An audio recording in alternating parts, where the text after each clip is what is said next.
দাউদ নবী হাত তুলে দোয়া করলেন, এত বড় লম্বা দোয়া করলেন। নবীরা দোয়া করলে কবুল হইছি কি হয় না, সাথে সাথে আল্লাহ জানায়া দেন। কিন্তু দাউদ নবীর মুনাজাত কবুল হয় না, এই জন্য দোয়া শেষ করে না। দোয়া বাড়াইতে বাড়াইতে বেলা ডুবে যায়। বেলা ডুবে যাওয়ার পরে হযরত দাউদ নবীর কাছে জিবরাইল আমিন এসে জানায়, হুজুর মুনাজাত শেষ করেন, আপনার মুনাজাত কবুল হয়ে গেছে। আরো আস্তে, আরো আস্তে। আর এই সময় মুনাজাতটা শেষ করিয়া হযরত দাউদ নবী আল্লাহ শুকর আদায় করার জন্যে, যে আল্লাহর দরবারে মুনাজাত কবুল হয়েছে, এই শুকর আদায় করার জন্যে 4 রাকাত নামাজের নিয়ত করলেন। কয় রাকাত? 4 রাকাত। হযরত দাউদ নবী 3 রাকাত পড়লেন সুস্থভাবে। কয় রাকাত? 4র্থ রাকাত পড়ার আগে আগে নামাজের মধ্যে এমন আল্লাহর ভয় এসে যায়, হযরত দাউদ নবী নামাজে কাঁদতে কাঁদতে বেহুশ হয়ে পড়ে গেলেন। কিন্তু বেহুশ হয়ে গেলে আর নামাজ নাই। লা তাকরাবুস সালাতা ওয়া আনতুম সুকারা, আল্লাহ বলছেন নামাজের কাছে যাও না যতক্ষণ তোমরা জ্ঞানহীন ভাবে থাকবে, বেহুশ থাকবে। এখন জ্ঞান ফিরে আসার পরে দাউদ নবী আমার আল্লাহর কাছে কাঁদেন, আল্লাহ আমি তো 4 রাকাত নামাজের নিয়ত করছিলাম, 3 রাকাত পড়েছিলাম, 4র্থ রাকাত আর পড়তে পারলাম না। আমার এই নামাজের উপায় কি? আমার আল্লাহ জানিয়ে দেন, দাউদ রে এই নামাজ আর পড়া লাগবে না, আর পড়া লাগবে না। আমি আল্লাহ এই মাগরিবের নামাজ কিয়ামত পর্যন্ত 3 রাকাতের মধ্যে সীমাবদ্ধ করে দিলাম। একটু জোরে বলেন আল্লাহু আকবার। এই 4 ওয়াক্ত নামাজে আগের জমানায় ছিল।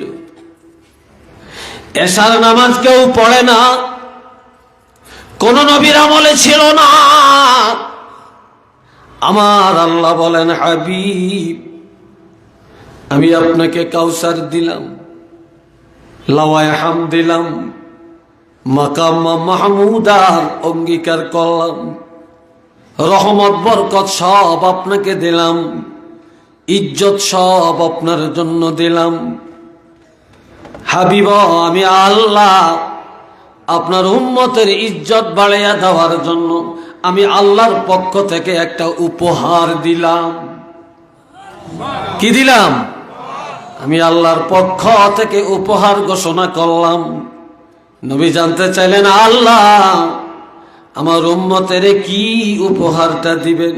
তখন আল্লাহ জানিয়ে দেন, আগের নবীদের 4 ওয়াক্ত নামাজ আপনার উম্মতের জন্য ফরজ রাখলাম, এই সাথে সকল জাতির উপরে তাদের সম্মান বাড়াইয়া দেওয়ার জন্য আমি আল্লাহর পক্ষ থেকে এশার নামাজ উপহার দিলাম।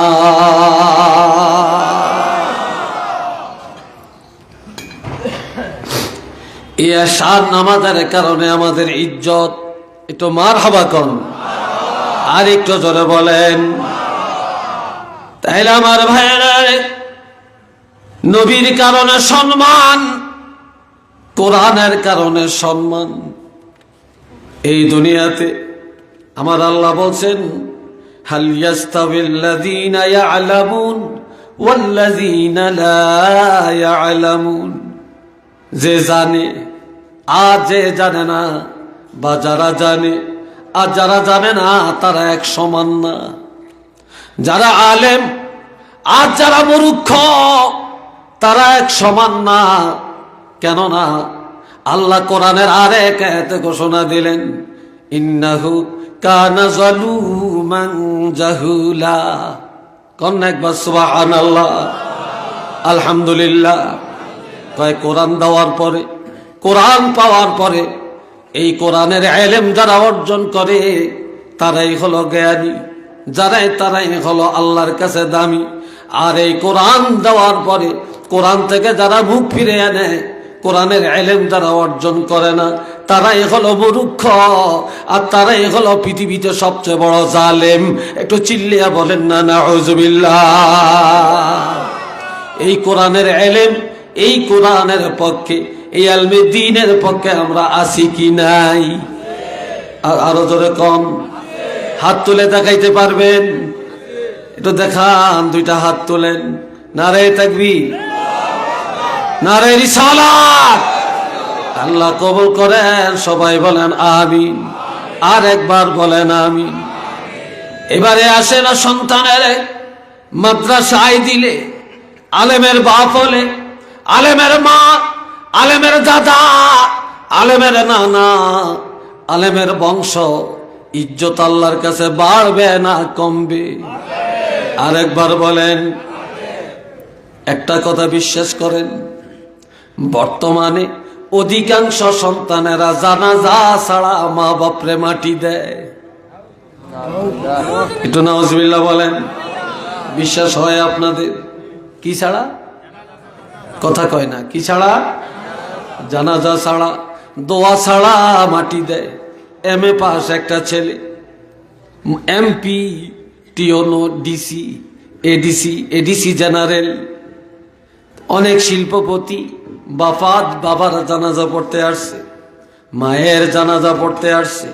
এসে কয় হুজুর জানাজার দোয়াটা একটু কইয়া দেন।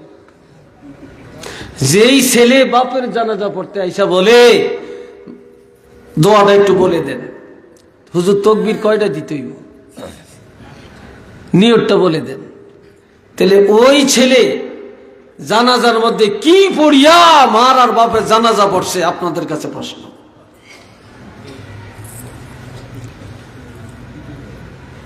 তাহলে বাবাজিরা, অধিকাংশ বাবা মায়ের কপাল এত খারাপ রে, বাবা মায়ের কপাল এত খারাপ, সন্তানের দোয়াটাও তারা পায় না। সন্তান জানাজা কেমনে পড়ে জানে না, কিন্তু গরিবের ছেলেরা জানে। আলেমের যারা আলেম, যারা হাফেজ, যারা কারি, যারা ইমাম, যারা মুয়াজ্জিন, দুনিয়া তার কিছু লাগবে না। মৃত্যুটা হয়ে গেলে কিভাবে জানাজাটা পড়তে হয়, ওই জানাজাটা পড়িয়া তারা বাবা মাকে কবরে রাখতে জানে। একটু চিল্লে বলেন আলহামদুলিল্লাহ। ঠিক না?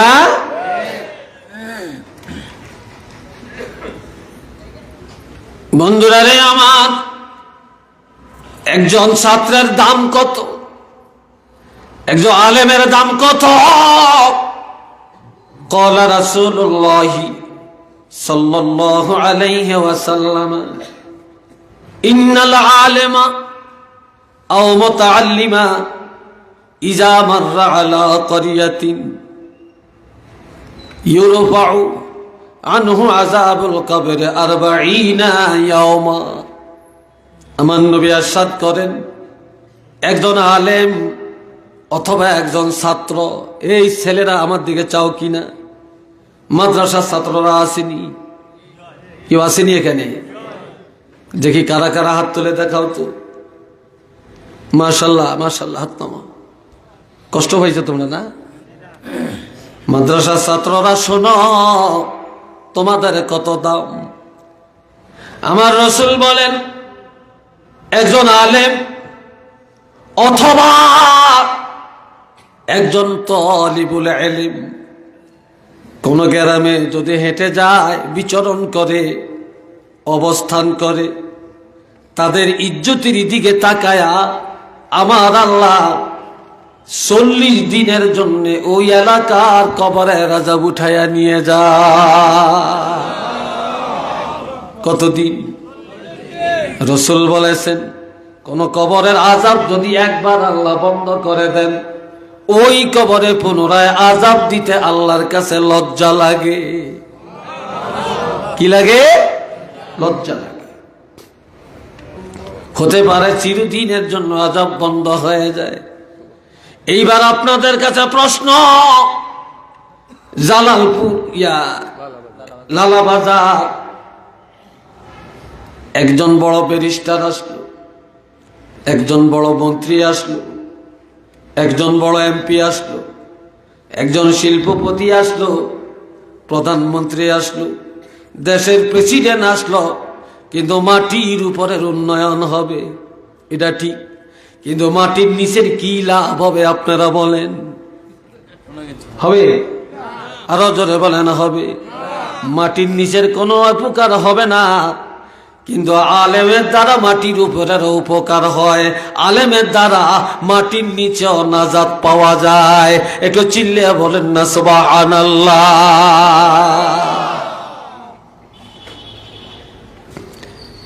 একটা মানুষ মদ পান করত জাহিলি যুগে, আর লোকটা চুরি করত। এই লোকটা নামাজ পড়তো না, সে বুঝে ফেলছে জাহান্নাম ছাড়া উপায় নাই।